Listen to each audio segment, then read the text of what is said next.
Where's Gavin? Oh, he's probably running around the inch trying to lose those extra few pounds. He's done well on his diet and that, hasn't he? He's made over. Yeah, absolutely. Where's Viv? Viv? Oh, she's probably chasing him, make sure he's losing those extra pounds. Hey, now listen, don't turn off. You've not got the two fat, airy bikers. We're just standing in here to do the intro, and it's been a fantastic week. Yes. Why is that? Especially But we should start it off properly. I'm Barry Freestone. And I'm Alan Gear. And welcome to Perthshire Online TV. From the city of Perth. From the city of Perth. Hey, it's fantastic news, isn't it? Absolutely. Now, I think there's going to be lots of different kind of interviews and that coming up in the next few weeks that we'll find out a little bit of why the change to a city, how it may affect us, or maybe not. I don't know. We'll find out about that coming up. But we've got a great show coming up, and we've got a great creative person coming up as well. We've got Sam MacDonald, who does some wonderful art and now uses metal to create these fantastic fish, which are then mounted onto metal, and they just, wait till you see his work, it's absolutely fantastic. And he's based in Muswell, which is not far from Crieff, so that's a really good interview. Also coming in, we've got Charlie Taylor. You may remember that you saw Charlie a few weeks ago showing us all about some of the fantastic hair even, and I'm trying to say hair and health products that she's got, but this time she's going to be talking about her own personal fitness regime. And we've got a great What's On, and we've got two great interviews. We've got one with the Peat Bog Faeries and a fantastic video that we've made to go with one of their tracks. They're coming to Perth very, very soon, and we was also at the theatre twice this week, wasn't we? Absolutely, we certainly were. And we did a review on the brand new play, which is at the Perth Theatre. It started on Friday, but it runs to, I think, the 31st of March, so plenty of time to go and see it, but Moonlight and Magnolias a little bit later on. So what's next after that? Well, we've got Alex Yellowlees, our resident psychiatrist, director of the Priory in Edinburgh and Glasgow, and he's come to talk to us about shoplifting. I nearly shoplifted the other day. Did you? I went into the local shop and I had a basket full of stuff, and I got to the counter to pay, and I said, oh, I'll take those sugar-free chewing gums. I said, oh, as I said it, I was picking up, and I put them straight in my pocket. And I just went, I've just put those in my pocket. But so how easily it can be done. Yes, it is very, very easily done. But of course, Alex will be talking to us about what the causes of shoplifting are. It's not just because shoplifting. No, it's not just because somebody fancies shoving half a bottle of vodka in their pocket. There are very often reasons, and of course, there have been some celebrity moments over the years, and he'll be talking a little bit about that as well. Yes, and there's also a great innovative kind of a new job creation kind of incentive as well. We've got two people who've come into the studio, a lady and a gentleman. Now the gentleman's actually given up his farm over to young unemployed people, and I think he's working closely with the job centre. You can have a look at the interview, Viv does that one, and they talk about it and how you can go there and get job experience, etc, etc, and also the lady talks about the whole scheme as well. But I think the most exciting news this week is definitely the Perth City status. Now you've done something rather special to kind of celebrate it. We put together, in fact it's playing in the background, but you can see it properly now, put together a little montage of some of the nicer, well not there isn't anywhere very nice in Perth, but some of the outstanding treasures that we have here in the city of Perth.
is the latest update on the murder of Jenny Methven from Tayside Police.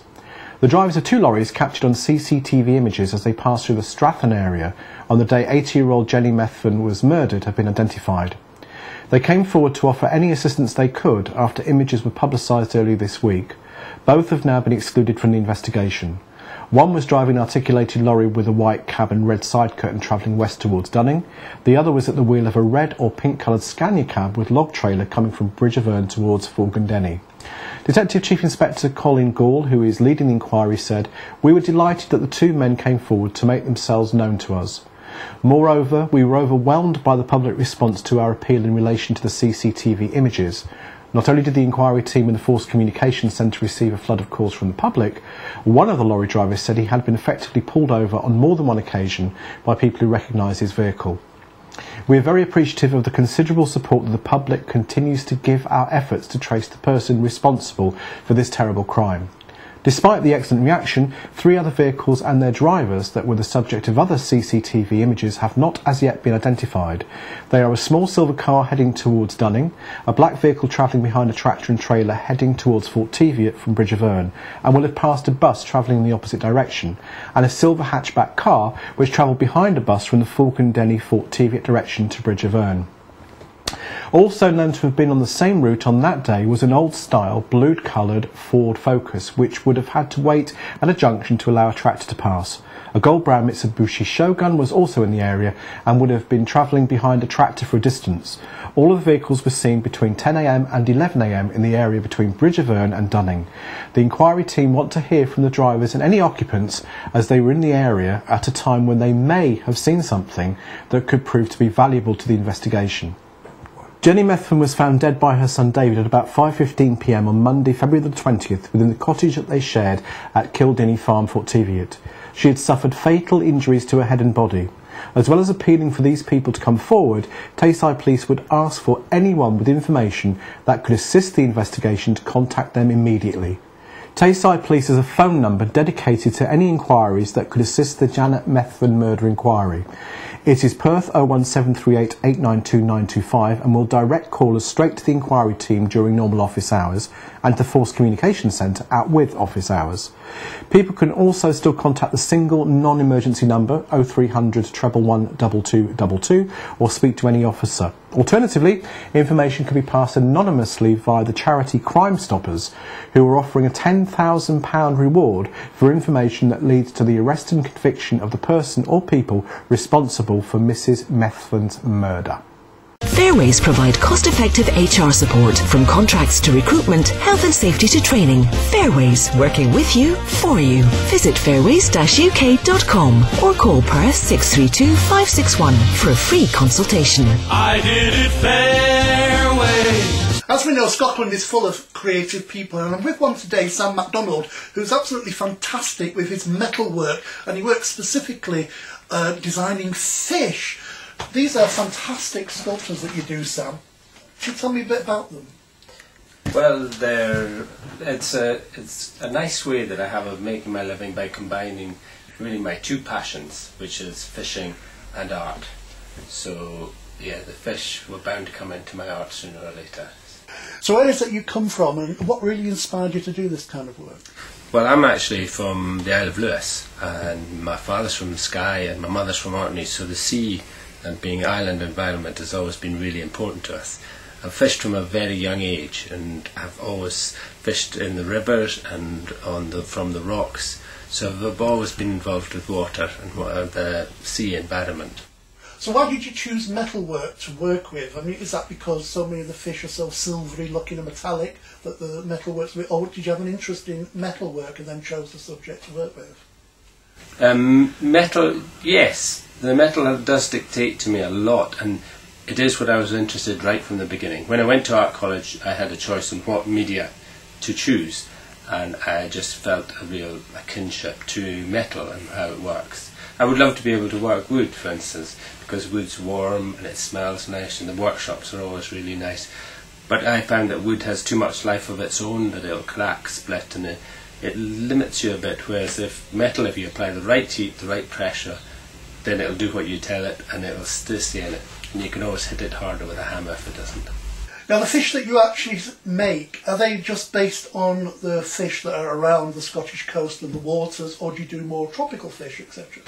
When I first started, we just moved up to Orkney, and moving up to Orkney I began fishing again. This was after college and leaving London, and starting to catch mackerel. I thought I would just make a mackerel for our own house, and I made one and people liked it and I quite liked doing it, so I made more and then began to look more and more. But it was very much native fish, so it was what I was catching in the sea or in the lochs, and enjoying doing that. The first ones I did were very straight and mounted on boards like trophy fish, but I thought, well, you never see a fish like that, so I thought I'll start adding movement to them, and I started doing a bit of diving and snorkeling around the wrecks and Scapa Flow, where you caught glimpses of fish moving, and it grew on from that.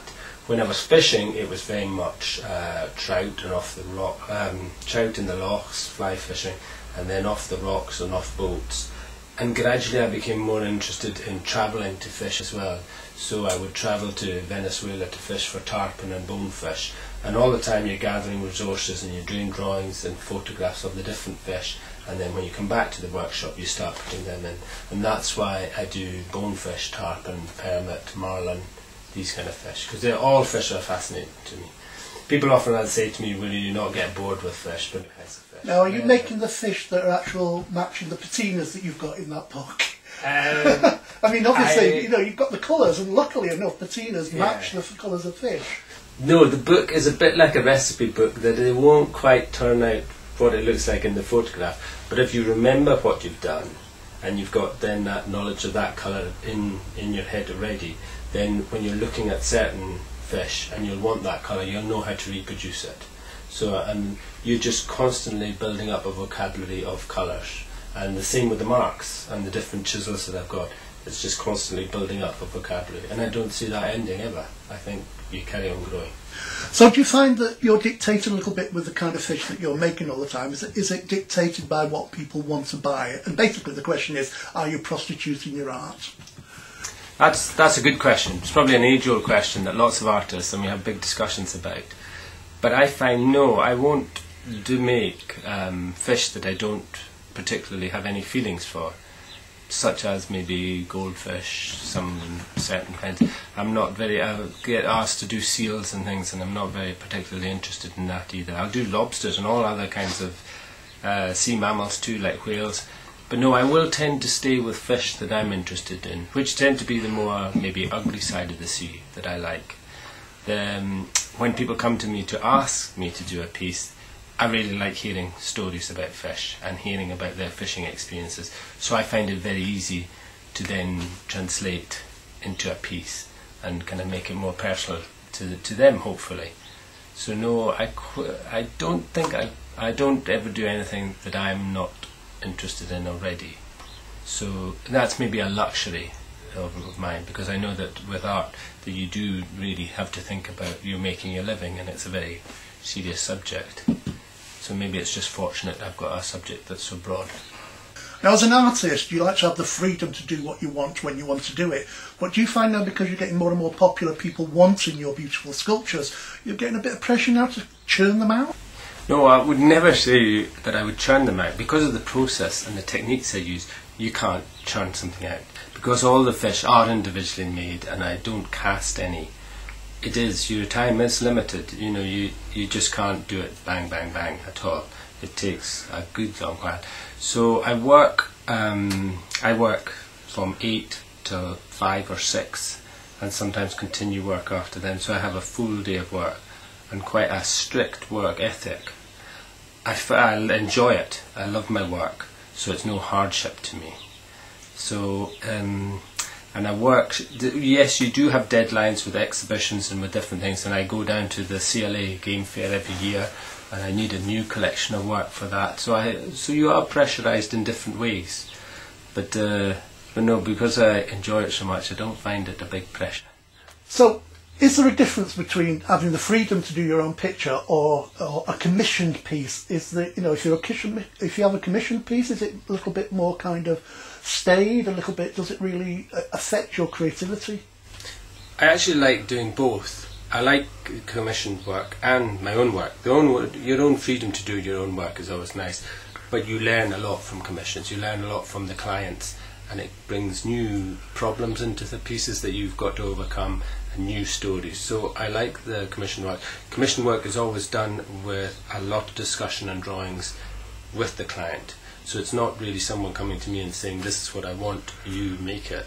It's very much that we'll come to an agreement and work out ideas. And just quickly on that subject, where do you get your inspiration from? Where does it just pop into your head if you've got a piece, you know, some of your sculptures? That's quite a good question. No, I don't believe in inspiration just popping into your head. I believe that it's a build-up and of knowledge that you can use. So you're inspired because you've worked so hard before. So it's after 20 years of making fish and 25 years of metal work that I know what I can do. So no, I don't believe in kind of inspiration just coming into your head. When I'm fishing and I see things, you store it up in your head and that'll come back out. Now the materials that you work with must obviously be inspiring as well, the patinas and the metals in particular. Do they really kind of inspire you as well? The materials are very important, and they do dictate a lot about them. I'll look at metals all the time, and metals seem to suit my subject matter. They seem to suit the ocean and the sea, from the glint of fins and scales to large bits of underwater wreck. So the colours, the metals they're as much part of the sculpture as the actual subject matter. So if somebody wants to buy your sculptures in Perthshire or Scotland in general, what exhibitions do you have on at the moment, and where can they buy them? Well, at the moment I'm just preparing for a solo show in London, but before that the Barley Brie, the local restaurant, has very kindly agreed to display some of my That's work. in Muscle? And that's in Muscle, yeah. Yeah, it's not far from Crieff. No, just outside of Crieff. And a very good restaurant. Yes, so I believe. And good artwork on the walls. Yes, good artwork. So, and I'm hoping that will be an ongoing situation, that I'll always be able to exhibit some pieces with Fabrice and the Barley Brie. Okay, and if people go to your website, which we'll show on screen now, they can go on there and find out the galleries that are selling your work. Yes. Okay, well listen, lots of luck.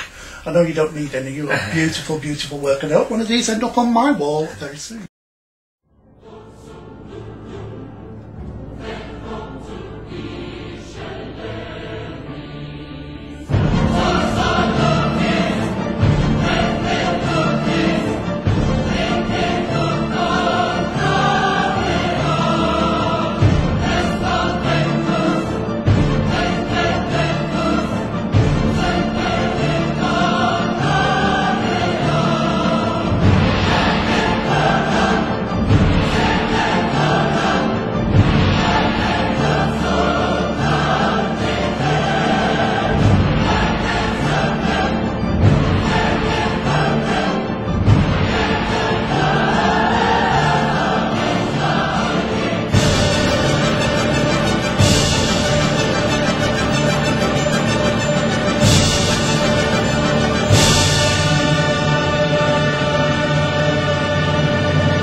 We all like to look good and feel good, but when looking good is part of your everyday profession, then the pressure is really on.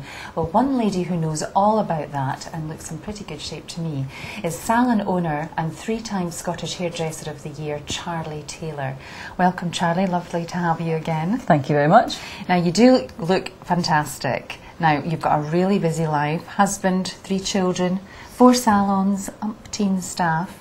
You travel all over the country, both here and internationally. How do you find the time? Oh, the time. Well, that time is an enemy at times, isn't it? I think for me, fitness really is a way of life.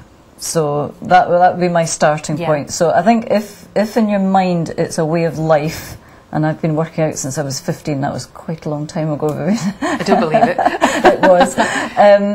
then you find the time. You know, I think it would be easy to use that as an excuse to say, no, I just never have the time, I'm doing this and I'm doing that. But actually, I just make the time. Well, that's what I was going to say. It's not finding the time, is it? It's making the time. It's making the time, and at the end of the day, I'll maybe get up that hour earlier, or still try and find some energy later at night, and, you know, so there's no excuse not to for me, you know. Now, you're on stage a lot with your work, aren't you? And it's very important when you've maybe got, I mean, how many people could be watching you while you're on stage? Well, I mean, just a show that I did last year, for example, in Siberia, of all places, there were 3,000 hairdressers looking at me on stage, you know, so it's about the work that I produce. But I think for me, personally, I need to feel good about myself. Yeah, because you're on that stage, and let's face it, people are watching what you're doing, but they're scrutinising you as well. Yeah, well, you know, they do. I guess they do. I guess they do. But, you know, I think being a way of life, I've never known anything else, and, you know, I enjoy working out. Yeah, well, I think people do who do go to the gym. Or, I mean, is that how you do it? Is it the gym you go to, or what do you do? I personally do a mix. I mean, I'm a great fan of working out outside. I like to be out in all weathers, and I guess it's kind of very different to my day job, if you know what I mean. So where I've got to have the makeup on and the hair done and the clothes and everything, I like to then get home at night, take all of that off, get outside, and I do army training. So it's British military fitness. Yes, I've seen you. Yeah. So I'm rolling about in mud, leopard crawling on the ground, throwing myself over walls, and just generally keeping active, you know. And I like that kind of all-weather, rough terrain, and just get out and see what you can do. So how often would you do that then? Well, I mean, I used to do it 3 times a week, but now I actually do a mix of things. So I'll do army training. I also go to the gym. I like my workouts in the gym, and I like to have a trainer a couple of times a week just to kind of tone more than anything. And pushes you to do what you might not want to do yourself. Yeah, absolutely. It's a good discipline, actually, because when you think you couldn't possibly do any more, they make you do another 10. That's you know, right. thank you, Steve. I know. So, you know, but that's how it is, and it works for me. It's very motivational. And I know you go running. Yeah, I like to run. So the reason I would add running into the programme of fitness for the week is that sometimes if you're really short of time, you can just get up, go for a run, half an hour, and you're back. Whereas going to gym's longer, you know. When you're away? Or is this what you do when you're at home? This is what I do generally when I'm at home. However, I'm away a lot, and so I can't then use that as an excuse. So I tend to pack my running stuff and off I go. But also, I mean, I know this sounds really crazy, and don't envisage it in your mind, but you know, if I'm in a hotel bedroom, then I will find a way to do tricep dips or sit-ups or whatever. So just to keep the routine going. Yes, absolutely. Now, what about eating healthily? Because that is a challenge when you're so busy, isn't it? And usually you have to rely on snacks and just grab what's maybe made available to you. So how do you manage that? Because it's quite hard. I'm pretty disciplined. I'm pretty disciplined. I mean, I think also as a mother of 3 children, you know, healthy eating and things has been really important to me, to bring them up with a good nutritional understanding, if you like. And so, you know, I think in our household in general, we're pretty good. That's good. Having said that, you know, we can't all be angels, can we? You know, and do I have slip-ups? Yes, I do. And, you know, I like a bit of chocolate, and I like the odd glass of wine. Some people out there will be laughing because they know I like quite a few glasses of wine. However, you know, it's all a balance. Everything's a balance. Moderation. And as I'm getting a bit older, I'm finding it easier to moderate. And also you have a lot of young girls who work for you, so you want to be a good role model for them as well, when it, you know, because they'll be grabbing their lunch or, you know, their snacks or whatever. Yes, sometimes I can walk through any one of our staff rooms in horror at the chips and cheese or just don't even go there. I have to say, I would find that very difficult to eat, but, you know, it's how it is, you know. I think you're right. I would like to set a good example, at least. Yeah, absolutely. Very good. That's excellent. And goals? What have you got by way of goals for fitness? Well, do you know, I get challenged quite a lot. I know you do. Yeah, you I get challenged a lot. Of things. Yes, I do. However, I am going to use time as my excuse, because I would actually like to run a marathon. I've never done one. My husband has. I haven't. and I'd like to do it. However, the training time involved for that, I mean, I know the right people to help me to do it and all the rest of it, but you're talking about going out for several hours to run, and I'm struggling to find that kind of time at the moment. And so it's over quite a few months, isn't it? Yeah, I mean, I could get competitive in an empty room. So I can compete with myself pretty well. I do 10Ks and I'll push the times of them, etc., etc. But the old marathon thing, I'll have to wait till I do have more time. Well, maybe one of these days, One of these, we might do it together. Oh, what a thought one that of these days. Listen, thank you so much for coming in and talking. It's a pleasure. And I hope you'll come back again soon. I will do that. Thank you.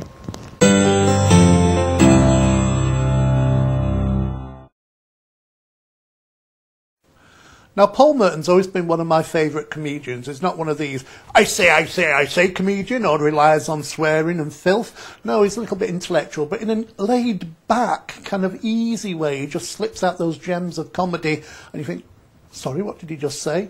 And if you've seen him on Have I Got News For You, you'll understand what I'm talking about. Well, the good news is he's coming to Perth, and he's got a show which is literally called Out of My Head. That'll be his head. And it's on Monday the 26th of March at the Perth Concert Hall, and it starts at 8 p.m. Now you're going to discover the bizarre workings of Paul Merton's brain. Now he's got sketches and music and magic and variety and dancing girls, and two of them aren't even girls. So make sure you go and see that show and book early. Saturday the 24th of March at the Perth Concert Hall at 7:30 p.m. is the Ruby Anniversary Gala Concert. It's in celebration of its 40th anniversary. The National Association of Accordion and Fiddle Clubs hosts a celebration concert, showcasing an all-star cast of Scottish musicians. Now, it's featuring many artists honoured by the association for one night only. This show, compared by Robbie Shepherd MBE, features Alexander Brothers, the Alexander Brothers even, Bill Black, John Carmichael's Cayley Band, and many, many more. Make sure you get your tickets. If you want a really good night at the theatre, I thoroughly recommend Moonlight and Magnolia by Ron Hutchinson. Now, it's at the Perth Theatre. Now, it started on the 16th of March, but it runs to the 31st of March, so you've got plenty of time to go and see it. Now, David O. Selznick is a movie mogul with a problem. He is 3 weeks into shooting Gone with the Wind, you know, da-da-da-da, and he hates it. He shuts down the production and fires his director. The bills are mounting and his reputation is on the line. Now, Vivian Lee is trying to leave the country, and now his co-producer and father-in-law, Louis B. Mayer, is on the phone. Desperate, he pulls director Victor Fleming off the set of The Wizard of Oz, you know, Somewhere Over the Rainbow, locking even everyone into his office with only peanuts and bananas for sustenance. A madcap marathon of creativity begins. Now, it's based on the alarming true story of the making of the first ever blockbuster. Now, this hilarious comedy captures the chaotic birth of a true movie classic from the golden age of cinema. For the lovers of Gone with the Wind, this affectionate look behind the scenes is unmissable fun. And to prove it, we went along to see it. So what did you think of it, Moonlight and Magnolias? I thought it was fantastic. I thought it was totally amazing. I've never seen Gone with the Wind, though. But now I want to go and see it. Yes. Well, I've watched Gone with the Wind 4 times, but I've never actually seen the whole of Gone with the Wind because I always fell asleep at some point. And it's, I think, 4 hours long. But it's absolutely a fantastic play. It just takes you behind the scenes of how it all came together. Well, the last 5 days, and basically it's just been kind of thrown together at the last 5 days. I mean, this is the first blockbuster that ever happened in cinema. I mean, the story is very interesting anyway because there were so many other things that are going on at the same time. For instance, the director was taken off directing The Wizard of Oz to be brought in to direct Gone with the Wind, and there was a script writer. And I mean, the cast of this play were just... I think he said he was glad to get off it as well because he was fed up of munchkins all being drunk and getting up to naughty things. That's The Wizard of Oz, of course, not Gone with the Wind. Yes. Now, so what do you think of the actual actors? Oh, the actor, Stephen McNichol. Stephen McNichol, who played David O. Selznick, was absolutely outstanding. Not only did he have the most incredible job to do with the script as complicated as that, because in many respects they repeat the same scenes again. It's not boring, but that's just to get to the whole point of the story. How he actually did that, and the physical stuff that he had to do as well, the amount of business that he had to do, unbelievable, very also physical. the switching of characters. I mean, 1 minute it was John Wayne, 1 minute it was Alan Sugar, 1 minute it was Russell Grant. Yeah, the servant girl as well. Yeah, so listen, you're going to have to go and see this. It's absolutely a fantastic show. Now, who's in it? Who's in it? What's the different Well, people we've got Joseph Chance, who plays Ben Hecht. Ben Hecht was the person that wrote Gone with the Wind. Remember, these guys are locked in a room for 5 days solid with only bananas and nuts. Peanuts to keep them satisfied. And again, they were all outstanding, they really were. I'll tell you who I'd like to have seen more of. I mean, Benny Young as well, he played the Victor Fleming, wasn't he? He was the director. Yeah. I mean, they were just all excellent, but I'd love to have seen more of the actress. Which was Helen Logan. But it just brought home that there's no small actors, there's no small parts, only small actors. Which way is it? If you've got a small part, it doesn't matter. You can still be a big actor, and she did a fantastic job. I just wanted her to come on stage more, because she did brilliantly. Yeah, she did do absolutely brilliantly. But you think that the three main characters are in this show solidly throughout. If you think to yourself, oh, well, I wouldn't really want to go and see Gone with it. Even if you've never seen Gone with the Wind and you've heard about it, this is a fantastic story. But it's not just a story about Gone with the Wind. It's a story about how human beings interact with each other. It's a story about how that particular period of time, how tense it was, how exciting it was, but how brutal it was as well. There were so many parallels to, like, the X Factor, etc. today. I mean, there's some wonderful lines in there, and I can't remember exactly what it was, but it was something along the lines of, you give people what they want, not what you think you want to give them. You know? One of the best try and educate them, just try and... I mean, one of the best scenes in it for me was when that writer escaped from... You don't actually see the writer, they're looking through the window. This writer escaped from the writer's block. They literally had a block of bungalows on the lots where all the writers were virtually locked up.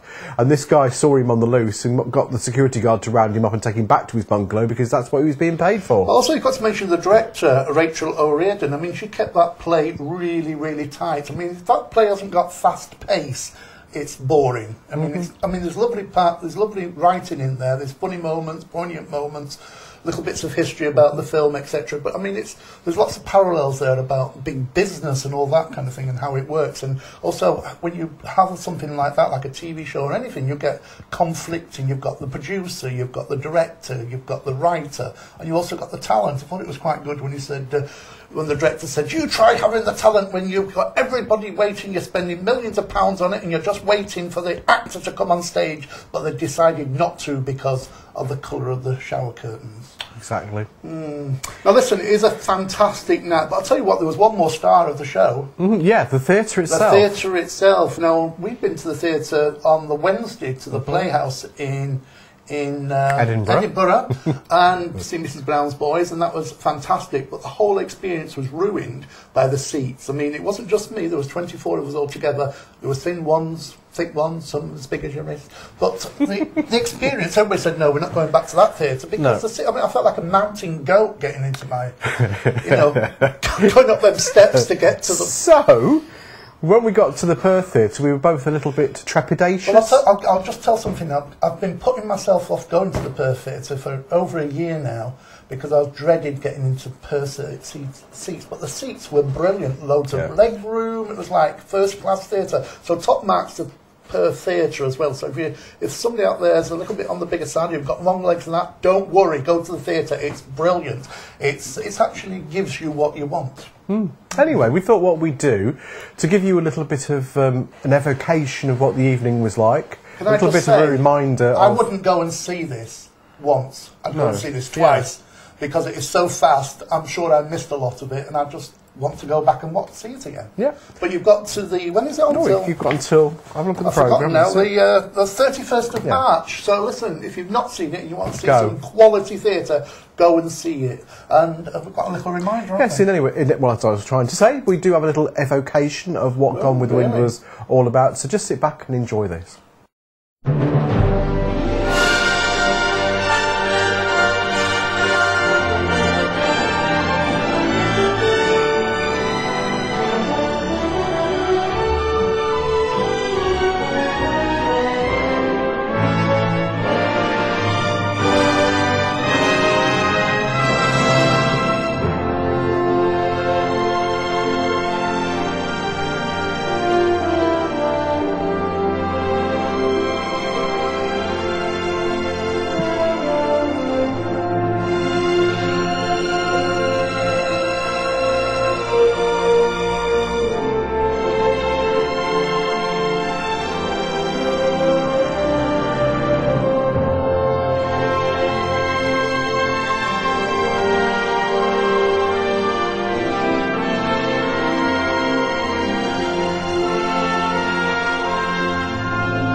Now, we've all heard about goblins and hobbits and wizards, but I don't suppose many of you have heard of a Peat Bog Fairy. But I've got somebody in the studio who is a Peat Bog Fairy, in fact, a very musical one. Welcome to the show, Chuck. This is Peter Morrison. Peter Morrison from the Peat Bog Faeries. So I think, first of all, we need to clarify or clear up why the Peat Bog Faeries. Well, basically, fairies are in Scottish, especially Highland folklore and Irish especially. They're magical, mystical people from the hill, basically live in the hills. We were given our name by an old woman in the island of Lewis, which is the island next to Skye, because a couple of the guys had mysteriously done all their peats for her under the influence of whisky, of course. And she named them Shean Pneumonia, which is Gaelic, obviously, but the translation is the fairies of the peat. So we were given that name and have been there for 20 years. Okay, so the Peat Bog Faeries, what is their music based on? What is it? How does it all come together? Well, I mean, the basis of the band is Scottish traditional music. Basically, it's pipes and fiddle. We've had these two instruments as the main leads since the beginning, basically. Whistle as well. I play whistle, but we're the only traditional aspect to the band. The rest is, what you'd find in any other band: bass, drums, keys, guitar, that sort of thing. All electric. So basically, we use music. Although it's all written by ourselves nowadays. It's based on the Scottish tradition. But everything else around it is based on, So where does your music fit in? Is it more like traditional kind of Cayley music, or is it more at home in a nightclub? It would be more at home in a nightclub, yeah. We wouldn't... I play when I'm at home proper traditional music. What people would see as... Traditional Scottish music. Yeah, that's right. Yeah. So that's what... And same with the fiddle players, this part of the band are all sort of tradies at heart, whereas the other guys, what they play, you wouldn't find at our Thursday night sessions. You wouldn't find a drum kit and bass guitar and that sort of thing, keyboards. Well, you might find a piano sound or something like that. But yeah, so that's where we come from. So when did the Peat Bog Faeries first establish themselves? Well, it would be 1991, in fact, when we first made an appearance. We were two trios that played in the island of Skye in pubs and things like that. And I think there was some event where we were asked if we could do something slightly bigger. We got the two trios got together, and we did at that time. We did lots of the old Scots songs, all the standard, the traditional Scottish songs. The sort of Twa Recruiting Sergeants and all that sort of thing, and gradually up to about 94, 95, we phased out that and we were much more instrumental. We were starting to use more bass and bits of a more I wouldn't say modern, sort of more mainstream type backing. Wee bits of reggae and wee bits of maybe blues, that sort of thing, behind pipes and fiddle.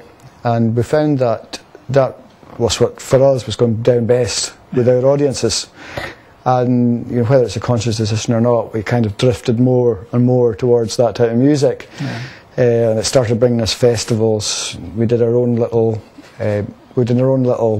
cassette in Skye, which sold about 500 copies, but it paid for us to do a proper demo down in Edinburgh, and that got us a record deal with Green Tracks, which are the sort of premier label in Scotland. And of course, getting on a label like that gives you good exposure in our sort of area. Yeah, and you've got a great album out. We'll talk about that more in a minute. Sure. But also the lineup of Peat Bog Faeries is about 6, but I believe you do a little bit of a job share. Well, there's lots of variants of the Peat Bog. So festivals, they tend to be more on stage. We'll use a 2 or 3 piece brass section at the bigger festivals. or big concerts, you know, like for example Celtic Connections or a New Year, things like that. We use a brass section. Our fiddle section, Peter Tickell from Newcastle is our main fiddle player, but he also plays with Sting's band, so he's particularly busy. He's touring Europe just now, for example. So we've got two other fiddlers, Adam Sutherland, who used to be with us prior to Peter, up till about maybe 4 or 5 years ago. He was our main fiddler, but then he found he had things that he wanted to do himself. But he still plays with us a fair bit. And we've also got a young lad from, well, I wouldn't call him a young lad now, he's 21, 22, he's, I suppose, young enough compared to the rest of us. Like that. But he's a young fiddler as opposed to an old fiddler. Yeah, exactly. So he's from Shetland, a fantastic young player. So the three of them sort of share although Peter's the main lad, the other two are well involved. So yeah, we've got a big pool of people that's involved. That's great. I mean, I also know that you also tour a lot as well. They're not just in Scotland and England, but all over the world and that. Can you just tell us a little bit more about your events and where you go? Well, we've been into all sorts of things. I mean, some of them we've been to places like Australia, Borneo, Singapore, Canada, Namibia. And do you find Botswana, that your music translates and it's very, people appreciate it and really get into it as well? Yeah, I mean, it does because of the type of music we do. We don't, we're not a indie band, we're not a rock band. We don't really put ourselves within any sort of dimensions, if you like. We will do whatever, go outside the box if necessary. I mean, Tom studied with, our guitarist studied with Ali Fakaturi, who's a very famous Malian guitarist, and he's actually an anthropologist in African music, African traditional music from the last few years. So his influence comes from there. Stu Hackney from Newcastle, he comes from jazz, pop. He played with Holly Johnson. So you're all bringing different kind of musical themes to it and that. We are, so there's no, we don't start with that. I mean, everything starts with these tunes, that are based on traditional tunes. And we don't go into each tune with a plan of this one's going to be, soca, this one's going to be reggae, this is going to be whatever. We don't do that. It just evolves. Yeah, people put their parts together and whatever. So when we travel to these different places, it's probably a bit more accessible than maybe traditional music is, or even pop music, because people are seeing a wee bit of maybe their own culture in it, and they're seeing other folks' cultures. That's an interesting thing, though, because traditional music, Scottish traditional music, if you hear somebody from Spain or Croatia and that, and listen to their traditional music, sometimes you can really kind of see the same kind of music being played, the same kind of rhythms and what have you. So same threads, especially with countries like Spain, especially the north, like Galicia, Asturias, Cantabria, these sort of areas. I mean, there's quite a strong relation between that and Scottish and Irish music in particular. Also, Brittany. And I mean, throughout Europe, there's a lot of traditional music, although the further east you go, maybe the more diverse it is, the more different it is to our type of music, because they use different time signatures, so their dance moves are different. They don't go 1, 2, 3, 4 like we go here. They skip beats but it all comes from dance. And is your music very danceable? There's not much song in yours, it's mainly instrumental. It's instrumental. On our recordings we've got little bits and pieces of vocals, but mostly for effect. Basically there's no, like you would see in club music, for example, the reason that quite often vocals are left out is because it's a distraction for what people are there for. And to be honest, with our music, it would be a bit of distraction. We're quite often at big festivals and things like that, would be often the last band on, so that people are ready to jump up and down, because no matter who it is in the audience, there's you don't have to concentrate on the words, or you're not having a quick listen to the words. And we will play slow tunes that are moody and all that sort of stuff, although not very much live unless we do a theatre. We wouldn't do that at a festival. But everything's geared for dancing, basically. Now, if people want to listen to your music and that, they can go to your website, and they can also download your music or buy the CDs. So what's the name of your website? It's just simple peatbogfaeries.com. peatbogfaeries.com. Peat Now, Bog you can Faeries. also find on there where you're going to be playing, what dates That's right. you've got. So is that all over the world, and England and Scotland? Yeah, I mean, it's early in the year yet to have everything, but over the next week we've got an English tour. Then, as we say, Perth next. We've got a wee gig up north on Wednesday, and in a place called Findhorn. Then back down to Perth, then up north again to So you travel Glenelg. around a lot? We travel around. After that, our next gig is Barbados, so it shows you the contrast in Okay, you're what we're making me doing. jealous, very jealous now. So Well, it's only great. Now listen, this is your album, Yeah. and you've got lots of strange names on this one, like Sure. Bunny for Breakfast, The Naughty yeah. Step, all sorts of different names on there. Now I believe we're going to be playing The Naughty Step That's right. Yeah. after this, and Yep. we're going to have a little video to go with that, so you can Okay. get a little feeling of what the Peat Bog Faeries is all about. Can you tell us a little bit about The Naughty Step? We've all been on it, That's so right, tell us why right. it's on there. Well, you know, with names to tunes, it's always quite tenuous, obviously, because there's no words. So No. but they all come from ideas of things that have happened. That particular incident was one of the nameless members of the band was a bit naughty and drank a bit too much of the rider, leaving not enough for anybody else. So he was banned from the rider the next day and left on the naughty step. So it's quite simple.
we all know that shoplifting is a crime, but some people steal for other reasons. So I'm delighted to welcome to the studio today Dr. Alex Yellowlees, Medical Director with the Priory.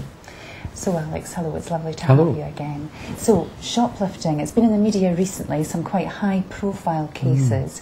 Now, they've got the money, they're not stealing because they can't afford, you know, to pay for these goods. So what is going on here? Well, it's really a fascinating phenomenon, really, the whole issue of shoplifting.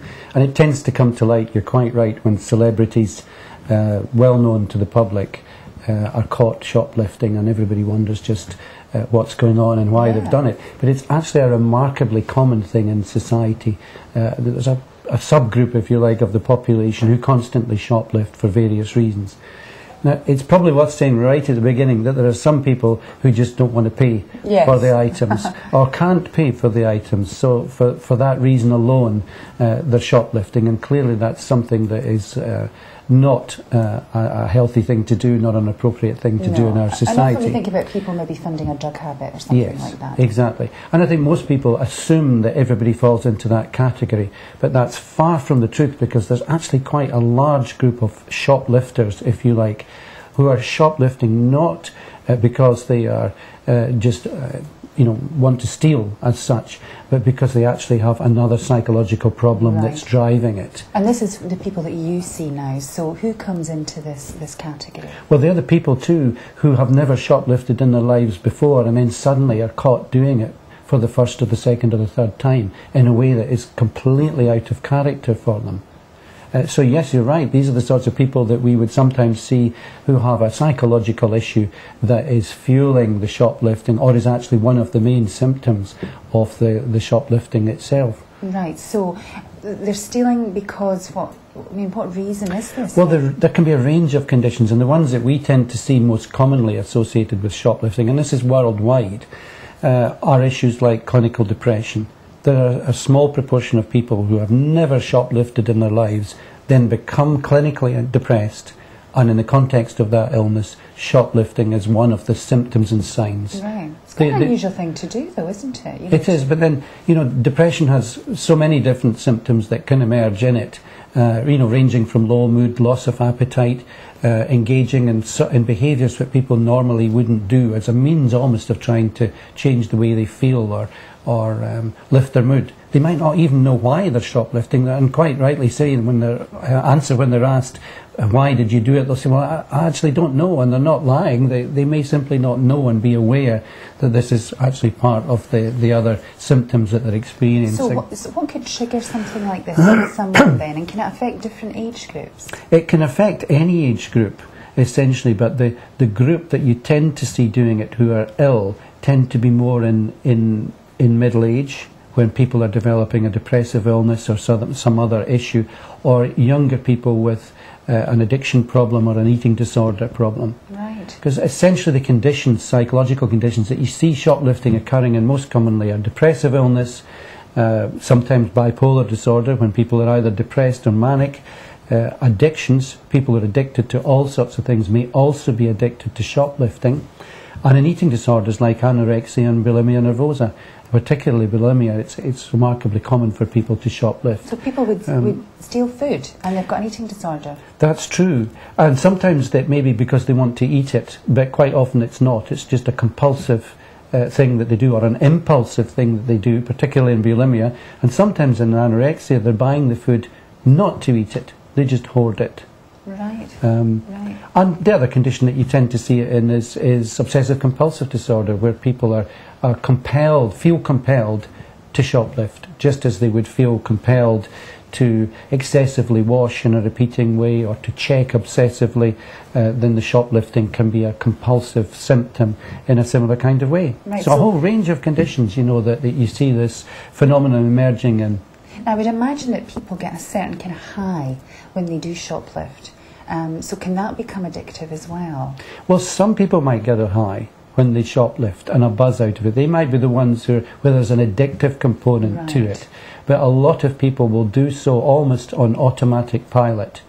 Almost as if they're in a dream state. They'll be conscious that they're doing something, but they won't even necessarily plan it or think that seriously about it. It's almost as if they're in a bit of a a dwam state, if you like, as we would say in Scotland, isn't it? They're just in another kind of little zone, and they go through the motions of doing it. They might be going through the motions of their life at the time because they might be clinically depressed, and everything is just in that foggy state, and the shoplifting and the picking up of items and not paying for it is just done almost in a semi-subconscious way. Yeah. Now we know it's a crime, obviously, regardless of the reasons.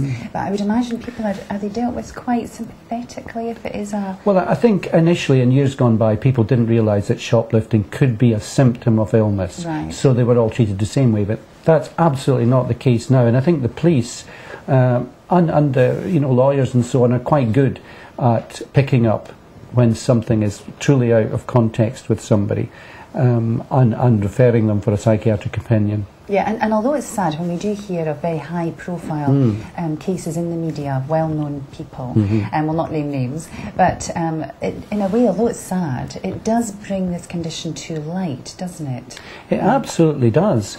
And I suppose the upside of it is that one way or another it can bring the person into treatment and therefore healing and recovery from whatever's going on.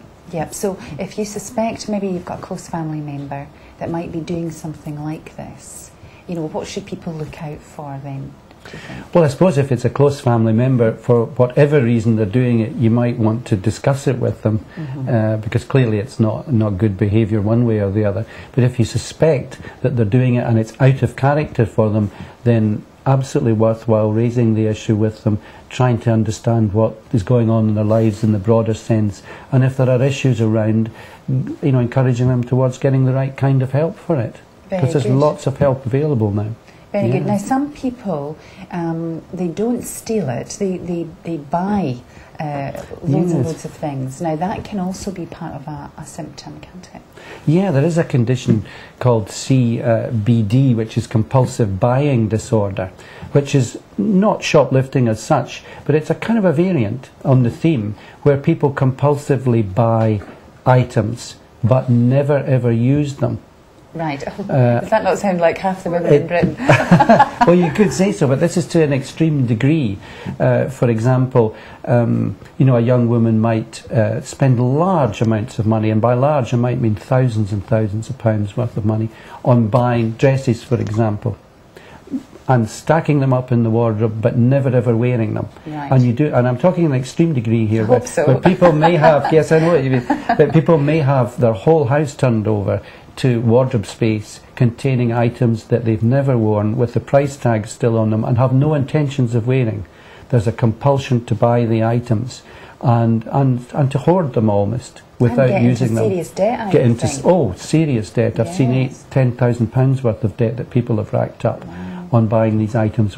It's all there, unworn, untouched. So why would somebody do that? Well, there's a real disorder going on there of the compulsive buying nature, but usually, yet again, there's another underlying psychological problem fueling it. Quite often it's an eating disorder or an obsessive compulsive disorder that's not been picked up earlier. So again, usually some other associated psychological condition for which there's help. Yeah, so what about help? What is treatment and what treatment can you offer patients? Well, obviously that's going to depend entirely on what the underlying condition is, whether it's an addictive one or an obsessive compulsive one or an eating disorder one or a depressive illness, in which case the initial treatment's got to be identifying what's going on and getting somebody skilled enough to do that, then actually giving the right treatment for those underlying conditions. If it's depression, the person may well need antidepressant medication and psychological therapies designed for depression, for example. If it's eating disorder, then some similar intervention. But usually it's going to be a combination of certain medicines combined with psychological therapies designed for the underlying condition. Very good, but there is help out there. Absolutely, and that's the message. Absolutely. That's lovely. Well, thank you so much. It's a pleasure. It's Thank you. great to have you in again, and we look forward to having you back in the studio soon.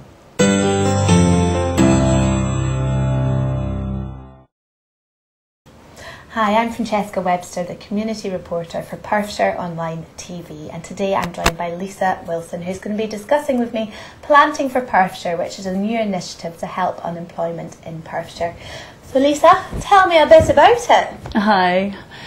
Yeah, definitely, Francesca. It's an incentive scheme which offers young people the opportunity to work on a farm an outdoor situation where they will be planting and learning about agriculture and horticulture and gardening, which is a really nice option, which a lot of kids don't have the opportunity to do at this moment in the present climate of unemployment.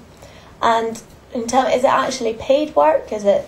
Certainly is. The government, there's a training scheme which is through Skills for Scotland, and they're paid approximately £150 a week, and they work for a 12-week period. Mm-hmm. And after the 12-week period, they can decide to carry on and move that education further into a diploma and be certified after 2 years. So it's a wonderful opportunity for people to get outside and work in the farming revival skills at the moment and be part of that whole movement.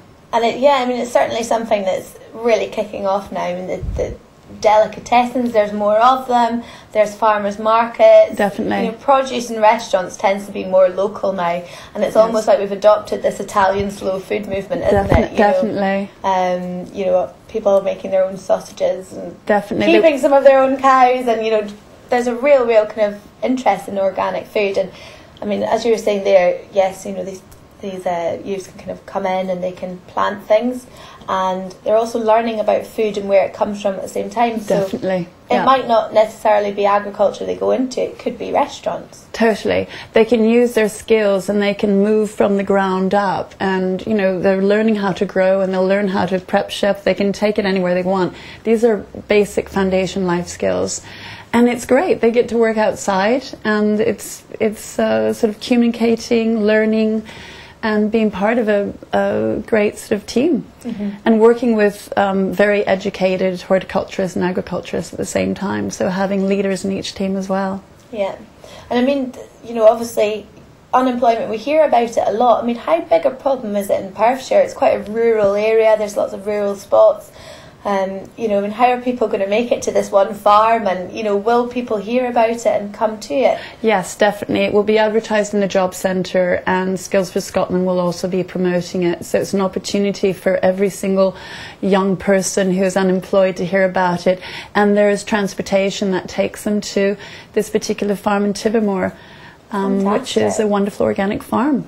And it might be something as well that maybe youngsters who are actually finishing school, maybe not kind of unemployed, they might not have looked for anything, but I mean, maybe it's something that would benefit people who are unsure what walk of life they want to go into, maybe want to, for 12 weeks, it doesn't take a huge amount of time, you're not fully committing, maybe it'd be something they could do as well. Absolutely. If they have an interest, it doesn't have to be a young person. It's from school leaver age up. It could be at any particular age. So there's a time for, certain people they could be in their 30s or 20s. These are skills that they might, decide that they want to develop and even move on to. And you don't know till you try. Yeah. So it's an opportunity in this climate where there's very few opportunities in work, and in agriculture it's open. Fantastic. So we're trying to revive it. Yeah. So if people want to really look into that, we have the Job Centre. Job Centre in Perth. And was it Skills Scotland? Skills Scotland and IDTC, who are working with Skills Development Scotland. So it will be advertised in their Job Centre, and they'll hear about it. Excellent. Well, it's a wonderful initiative, and what a wonderful thing to come up with. Really great. Thank you very much, Lisa. You're welcome. Thank you, Francesca. I've just been discussing planting for Perthshire with Lisa Wilson, and I'm delighted to have with me the farm owner who's giving up his land for the project, Hugh Grierson. How are you, Hugh? Hello, great, yes. Excellent. And how does it feel to be part of this wonderful project? Well, I think it's going to be a lot of fun. It's going to be great to get some young people on the farm and show them what we do, and hopefully they'll get something from that. Definitely. And you were mentioning earlier on that really not enough people plant anymore in Perthshire. Yes, I think that was why I started growing vegetables myself. I have a route between my farm and Perth, and I used to pass by 45 fields, and looking in them I realised there was only 3 of them actually growing food for people to eat. It was mostly for animal feed or the whisky industry or different things. And if, as an organic farmer, I'm going to feed the world, we need to start planting food in our fields. Excellent. And I'm quite intrigued by that. Did you count the fields on the way to Perth? Yes. You were really slowly trawling along. No, that's really interesting, because I suppose, as you mentioned the whisky industry there, so much must be barley now. Yeah, a lot of it, but I think most of that will end up as animal feed. But yeah, it goes different places, and I really wanted to, the reason I got into agriculture was to grow good food and sell it locally to people, and there isn't enough of that happening. And this project is a great opportunity to bring young people onto the farm and show them how to do that. And what animals do you have on the farm, just out of interest? We have cows, we're beef farmers, sheep, pigs, lots of chickens. We have a whole range of things. Because we're organic, we're very mixed. We have cropping and livestock all together. Excellent. And do you find it quite easy to kind of manage between all these things? So, I mean, now you're doing a lot of vegetables, you're doing a lot of planting. Is it quite easy to kind of, distinguish yourself as two different things, I suppose? Yeah, I think farmers are always jack of all trades and maybe master of not very many. It's the way it goes. But it's a great, very rewarding way to work, to have a whole range of things that you're involved in. Yeah. And do you think that, when this hits off, and if it's a really kind of popular thing that's taken on board, do you think other farmers in the area might start to kind of warm to this? And Oh, I'm sure, definitely. I'm also part of a RET project where we bring primary school kids onto the farms and show them what we do and how it all works, and that's very rewarding. And there's hundreds of volunteers for that, and any schools, there's places schools can go. I'm sure it'll expand just the same way. I'm quite interested and kind of intrigued as well in the fact that I actually grew up in Kelso, which is also quite an agricultural area, and it's funny because when you're at school, you're never really taught about farming or about trades. You learn the normal, but really, I mean, is that something you think should come into schools as well? Then I think the more we can get it in, and even if these kids that come onto the farm don't end up in a career for agriculture, I think they'll have learnt so much about it, and that'll inform their food decisions for the rest of their life. They'll understand what they're buying and what choices they're making when they buy different food types. So yeah, the more the merrier. Yeah. And I've just got one more question, which is just really, it's interesting, and you have mentioned it before, which is the age of farming now. I mean, it seems to be... I believe the average age of a farmer is over 60, and really? The last 20 years there's nobody come into the industry. So if we're to move forward and start growing more food locally for local people, we need young people to do it. Yeah. We've got to train them up and start them off in a career in agriculture. Yeah, it's really an interesting thought, isn't it? I mean, that's a good talking point. Should this come into schools? Definitely, yes, I would love to fit it in every school, but we've got to do what we can, and I think this is a great place to start. Fabulous. Well, thank you very much, Ian. Thank you, and good luck with your, planting for Perthshire. I hope it goes really well. Thank you. Cheers.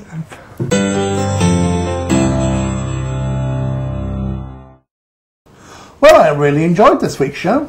Yes, so did I. Now, one thing that we do need to tell you is if you are a business out there, whether it be a small, medium or a large business, there are various packages that we can offer you that we think you'll find very, very attractive. So if you want to find out how we can help your business, just use any of the contact details that will be coming up on the screen now, and one of our very helpful sales team will get in touch with you and talk through your requirements. In fact, if you've got any news stories or things of interest or organisations, we do sponsorship, we do all sorts of different things. I mean, you can sponsor shows, etc, etc. Anyway, get in touch with the sales team and they'll tell you more about that. So until next week, thank you for watching PerthshireOnline.tv.